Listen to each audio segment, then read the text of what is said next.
Good morning বন্ধুরা, অনেক দিন পর তোমাদের সাথে আজকে কথা হচ্ছে। অনেক দিন ধরেই ভাবছি এই ভিডিওটা ছাড়বো, কিন্তু কিছু না কিছু কারণের ব্যস্ততার জন্য ছাড়াই হচ্ছিল না। তাই ভাবলাম আজ ছেড়েই ফেলি সব কাজ, তাই ফেলে আজকে এই ভিডিওটা এডিট করেছি।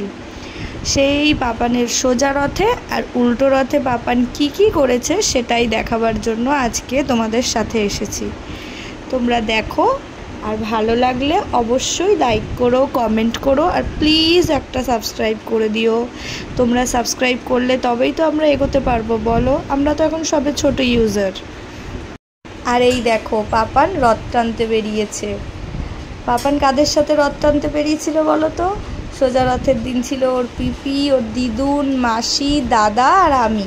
আর উল্টো রথের দিনকা ওর মাসি আর দিদুন ছিল না, তার বদলে জয়েন হয়েছিল ওর দিদি। দেখো, বারবার ফেলে দিচ্ছে রথটাকে, আর জগন্নাথ বলরামও বারবার পড়ে যাচ্ছিল, আর সবাই ঠিক করছিল। আর সারা রাস্তায় ও এভাবেই রথ টেনেছে, এত জোরে রথ টানছিল যে বারবার রথ উল্টে পড়ে যাচ্ছিল, আর তার ফলে জগন্নাথ বলরামও পড়ে যাচ্ছিল। কিন্তু গোপাল একবারও পড়েনি। গোপাল তো জানে ওর ভাই কেমন দুষ্টু, তাই গোপাল বনভিটা খেয়েই মনে হয় রথে বসেছিল, যে যতই ভাই দুষ্টু করুক আমি পড়বো না। পাপান রথ টানছে, আর আমরা ধূপকাঠিটা রথের মধ্যে দিইনি, ওর পিপি ওটা ধরে রয়েছে। কেন বলো তো? কারণ ও এতটাই জোরে জোরে রথটা টানছিল, ঠাকুরগুলো তো পড়ে যাচ্ছিলই, আর ধূপকাঠিটা যদি কোনোভাবে যদি কারোর, বিশেষ করে পাপানের যদি কোথাও লেগে টেগে যায়, তাই ওর পিপি ওটাকে হাতেই ধরে রেখেছে। আর দেখো, আমরা একটু যেতে না যেতেই আমরা আমাদের এই পাড়ার সামনেই নয়াপট্টিতে একটা বড় রথ হয়েছিল, সেই রথটাকেও দেখতে পেয়ে গেলাম। সবাই এসছিল, দেখো কত ঢাক ঢোল বাজছিল। তোমাদেরকে তো আওয়াজটা দিলাম না, জানি না কপিরাইট আসবে কিনা, তাও দিলাম না। আর এখানে দেখো, আমাদের ছোট রথটাকেও একটু পুজো করিয়ে নিলাম। পিছনে দেখতে পাচ্ছ একটা রথ দাঁড়িয়ে, সেই রথটাকে উনি পুজো করে দিচ্ছিলেন, তাই ওর পিপি বললো আমাদের রথটাকেও একটু পুজো করে দিক। আর আমাদের গোপাল, জগন্নাথ দেব, বলরাম দেব আর মা সুভদ্রাও হয়তো চাইছিল ওনার হাত দিয়ে একটু পুজো নিক। আসলে ঠাকুরমশাইটা খুবই ভালো। আমরা পুজো দেওয়ার পর জানলাম এই কথাটা, যে ওনাকে আমরা যখন দক্ষিণা দিচ্ছি তখন উনি বলছে, এ বাবা এত টাকা দিলি কেন, 1 টাকা দিলেই হতো। মানে এখনকার পুরোহিতরা যেই জিনিসটা করে, সবার একটা আলাদাই ডিমান্ড থাকে, যে এই জিনিসটার জন্য এত লাগবে, এই জিনিসটার জন্য এত লাগবে। বিশেষ করে আমাদের এখানে তো একটা মন্দির আমরা দেখেইছি, বলা উচিত না ওটা একটা মন্দির, কিন্তু তবুও একটা মানুষেরও তো সামর্থ্য অসামর্থ্য থাকতে পারে, কিন্তু ওনার দেখি ডিমান্ডটা থাকে। কিন্তু ইনি যিনি একজন বয়স্ক করে যিনি ঠাকুরমশাই আমাদের রথটাকে পুজো করছেন, উনি খুবই ভালো। এরকম ঠাকুরমশাই আজকালকার যুগে দেখতে পাওয়াই যায় না হয়তো, আর পুজোও খুব ভালো করেন। এই দেখুন, আর তোমরা যে জগন্নাথ বলরাম সুভদ্রাকে দেখলে বড় রথের, তিনি সারা বছর এইখানটাতেই থাকেন। আর তারপর আমরা বাড়ি চলে এসেছিলাম। আর জগন্নাথ বলরাম যেহেতু তার মাসির বাড়ি চলে যায়, তাই পাপানের জগন্নাথ বলরাম সুভদ্রা ওর মাসির বাড়ি গিয়েছিল। আর তারপরে আমরা আবার 16 তারিখ, মানে উল্টো রথের দিন, 16 তারিখ না, সরি 15 তারিখে আমরা টেনেছিলাম। উল্টো রথের দিন আবার আমরা রথকে সাজিয়ে বেরিয়েছিলাম। আর প্রথম দিনকা তো পাপানের দাদা আর পাপানের মাসি মিলে রথকে সাজিয়ে দিয়েছিল, কিন্তু দ্বিতীয় দিন মানে উল্টো রথের দিন ওরা দুজনেই ব্যস্ত থাকার জন্য, আর ওর মাসি আসেনি বলে, তাই আমিই সাজিয়েছি রথটা। কেমন হয়েছে তোমরা কিন্তু জানিও। আর আমরা দূরে একটা মেলায় ঘুরতে যাব বলে, ওই রথ সংক্রান্তই, ওখানেও রথ ওঠে, সেই মেলায় যাব বলে আমরা টোটোয় করে রথটাকে নিয়ে ঢাই ঘন্টা বাজিয়ে বাজিয়ে যাচ্ছিলাম। আর রাস্তার সবাই আমাদেরকে দেখছিল যে টোটোর ভিতর থেকে আবার কিসের আওয়াজ হচ্ছে, বা রথটাই কেন টোটোর ওপরে। তাই আমরা সবাই মিলে আনন্দ করতে ওই রথ নিয়ে গেছিলাম। প্যানাচি বলে আমাদের এখানে একটা জায়গা আছে, ওই প্যানাচির ওখানে বড় রথ উঠেছিল, সেই রথটা। আগের দিন যেহেতু নয়াপট্টির রথটা দেখেছিলাম, তাই আজকে এই প্যানাচির রথটা দেখতে এসেছিলাম। আর এই দেখো, আমরা সবাই এখন টোটোর মধ্যে। যাওয়ার সময় টোটোটা বেশ ভালোই বড় সড়ো ছিল, কিন্তু আসার সময় যেই টোটোটায় উঠেছিলাম খুবই ছোট ছিল ওর সিটগুলো, আর আমাদের 4 জনের বসতে খুবই অসুবিধা হচ্ছিল রথটাকে নিয়ে। এই দেখো, পাপান রথ টানবে বলে কি জেদ করছে। আর এই দেখো, বেলুন নেবে বলেও পাপান জেদ করছে। সে ভিতরে মেলার ভিতরে গিয়ে তো সেই ফু দেওয়া সেই বেলুনের মতো এগুলো হয় না, গদা বল ওই সব থাকে, ওই জিনিসগুলো নেবে বলে তো বিশাল বদমাইশি করছিল। তারপর ওর পিপি ওকে একটা ওই গদা কিনে দিল, তারপর ও একটু শান্ত হলো। এই দেখো আমরা সবাই মিলে মেলার ভিতরে এন্ট্রি করছি। জানো তো ভিডিওগুলো ওর দিদি করে দিয়েছে, এই উল্টো রথের ভিডিওগুলো তুমি দেখবে, খুব ভালো লাগবে।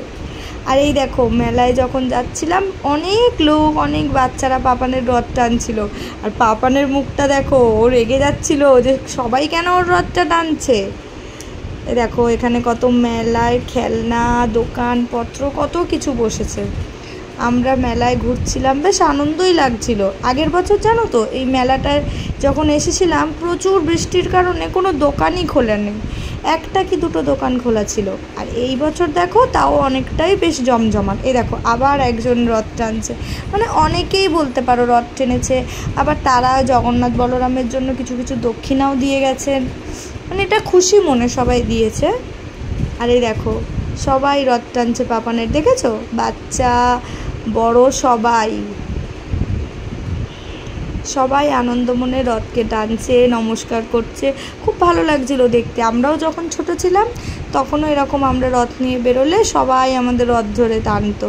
এই দেখো পাপানকে এটা ওর পিপি কিনে দিয়েছে, আর ওর সঙ্গে সঙ্গে এটাকে কামড়ে পুরো ফাটিয়ে ফেলছিল। দেখো দেবে না আবার, ওই দেখো কি খেলছে ওটা নিয়ে, সবাইকে মারছে, বদমাইশি করছে। আর একটা দোকানে গিয়ে তো পাপান এত দুষ্টু করছিল, ওই দোকানটা থেকে একটা গাড়ি কিনেছিলাম জানো তো, সেই দোকানটায়। এই দেখো আবার ও জগন্নাথ বলরামের সাথে কি কথা বলছে, দেখো কি ঠিক করে দিচ্ছে, হয়তো গোপালের হাটটাই ঠিক করে দিচ্ছে, জানি না অতটা কি লোক বুঝতে পারছি না। ওই আসলে ওর গপু দাদার সাথে কি গল্প করছে ওই জানে। আর এই দেখো আমরা সবাই হাই করছিলাম।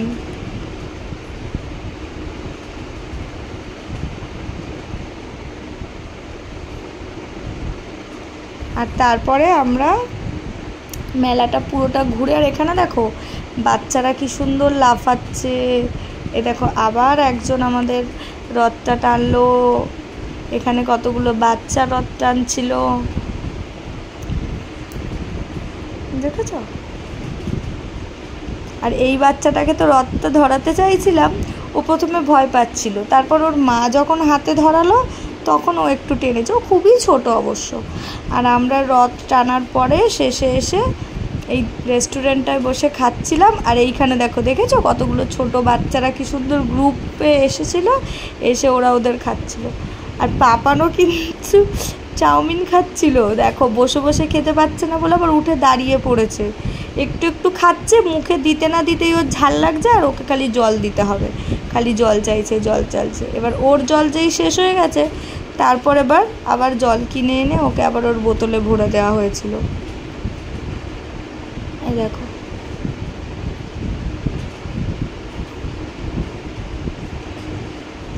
দেখেছো, ও সব একাই করবে, ওকে কিচ্ছু করিয়ে দিতে লাগবে না, ও একাই খাবে, ও একাই জল খাবে, সব ও একাই করবে। এই দেখো কাঁটা চামচ দিয়ে আবার তুলে খাবে, এমনি এমনি হাত দিয়ে হচ্ছে না। এই দেখো অতটা তুলছে কিন্তু যাচ্ছে না মুখে অতটা, ওই একটাই হয়তো যাচ্ছে। ওই দেখো ঝাল লেগে গেল। তারপরে এই যা বললাম না যে জল কিনে এনে খাওয়ানো হলো, ও আবার ওকে জল কিনে এনে আবার খাওয়ানো হলো। দেখো ও বোতলটা ধরে খাবে, এবার পুরো বোতলটা দিলে বলো পড়ে যাবে না জলটা, ওই জন্য জেদ করছে, দেখেছো? তারপরে আমরা শেষে আইসক্রিম খেয়ে বাড়ি ফিরেছি। আর এই দেখো আইসক্রিমটাও ও একাই খাবে, সেটাও আমাদেরকে খেতে দেবে না। আবার আইসক্রিম খাওয়ার সময় মুখের কি আদব কায়দা করছিল, দেখলে তোমরা জানতে পারতে। এই দেখো ওকে টাটা।